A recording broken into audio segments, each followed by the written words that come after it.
Okay, this thing is all ready to start doing work on.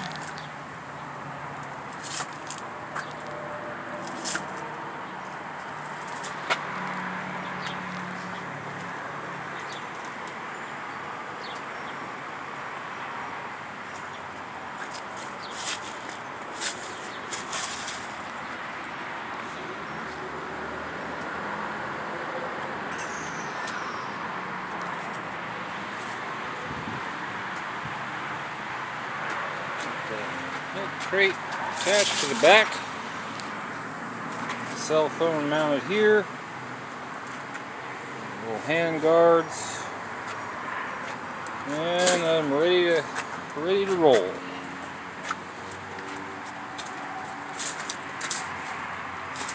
Let's see how I got here.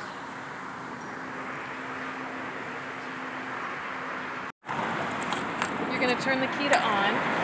Okay. You got to hold in a brake, either side works, and hit the start button. Good. So your headlight's always on, but you've got high beams and low beams. Turn signals. To turn those off, you got to hit it right in the middle, just like that. Okay. This is the horn. Loud. This is the kill switch. Got it. So this will turn off the engine. I typically tell people to sort of ignore that because if you forget to turn your key off, you'll kill your battery. Okay.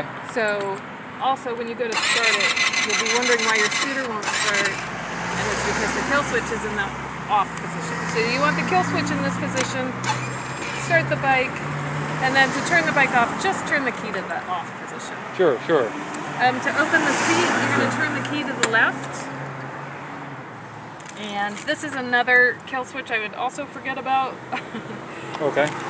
Owner's manual. This is a little toolkit that you'll probably never need. Right. So you have a full tank of gas to start. We do recommend putting premium in. Okay. And What you don't. tank would that be? Like 91, 92? Yeah, or 93, whatever the Okay. highest is. You never want to fill it past this inner little bar in there. Okay. Because you can get vapor lock.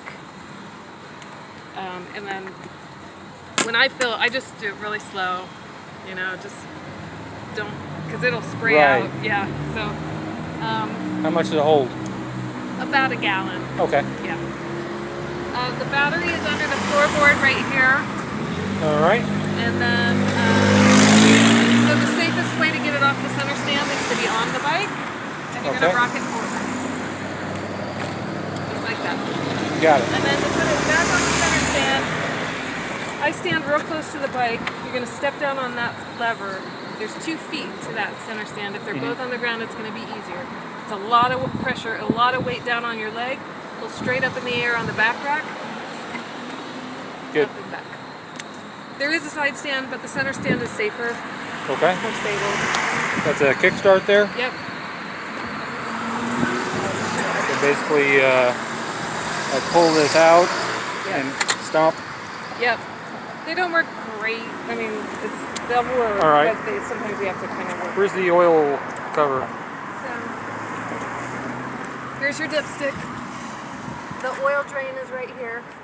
Okay. It's a 17 millimeter wrench. And then the fill goes right in where the dipstick is. Okay, what kind of oil will I be using? So we use, I think, 10W40 synthetic. 1040, okay. It's got to have an API rating of SG or SJ. API of SG or SJ, okay. Yep. Your transmission oil, it's going to be the gold colored screws here. This is the drain and this is the fill. Okay. I don't know exactly, it'll be in your owner's manual, but it's around 100 cc's. Okay. We usually just go to Crosby's Drugs and get a syringe. All right. And then fill it that way, because it's not fill to spill, it's measured, so. Okay. Yep, and that gear oil is like 75.90 or something. Okay. You can always call me and I can let you know. Okay. When that time comes. Is that everything then? That's pretty much it. Cool. You know, hear me now, listen later, or just forget about it. Listen to you now. Or whatever. But my recommendation is to make sure that thing is broken in before you put synthetic oil in it. Because right now it has organic oil in it. Okay. And another cool thing about scooters is that they were designed, and this is like so cool, the fact that this is a reality. Those engines were designed to run on the same motor oil that you put in a diesel engine. I didn't know that. And what's good about that is that diesel, it's not really that thick, you know what I mean? So it's pretty viscous. What's the idle? This is the idle adjustment here. Okay. And then, so what you do is, if you're going to do something, you loosen this up real good, and then you got to pull it back a little bit, like so, and then you can turn it sideways. Now let me see here. Where is it? Because there is an enrichment. There's an enrichener on one of these sides here. It's right there. Actually, it's on this side. I think that's it right there. And they've got it gooped up and sealed up, and that's okay. Because it should be okay. And see this right here? They put the goop on that just to make sure that they did it. And you know, it's an inspection thing. This thing here, check. They torque that down, check. You know. But what can happen is it will eventually need a carb clean. So when you take that stuff off of there, just turn it in, you know, carefully, just gently. Turn it in and count your turns, like 1, 2, 3 and a half. So, you know, each one of those is a half turn, right? So you kind of keep track of that. And so you write it down, or if you're Wonder Brain, you can just keep it in your head. But then you take the whole thing out, and then you clean it all up. And then when you put it back together again, you gently screw it all the way down, and then count yourself, and count back 1, 2, 3 and a half.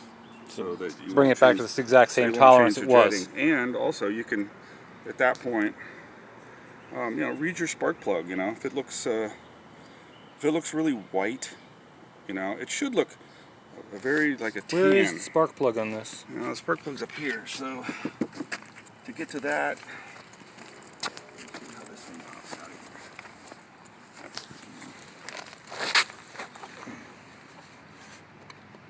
I've got a screw in it right there.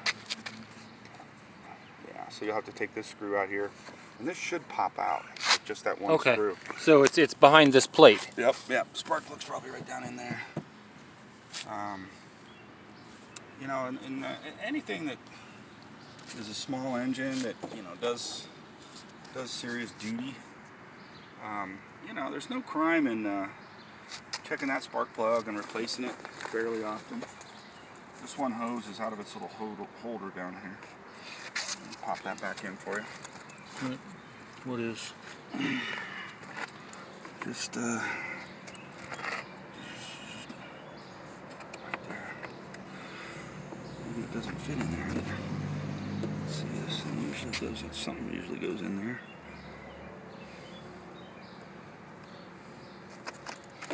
That's a vent. Well, see this thing here? You know, it looks like it's tweaked forward. It looks like it should be bent back a little bit so that it'll grab onto that hose. Okay. Yeah? Well, I'd leave it out. I'd leave it like it is. Let me just come back here, see if I can get my hand in there.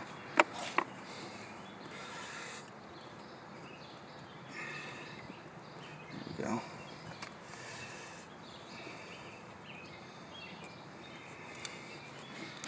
There you go. Back in the game. Okay. No worries. But, yeah, I mean, no big deal. It's got an actual, does that have a keyhine carburetor in it? It is, isn't it? And that's good news, dude. Okay. The fact that it's got a good, you know, high quality carburetor on it, that stuff means a lot.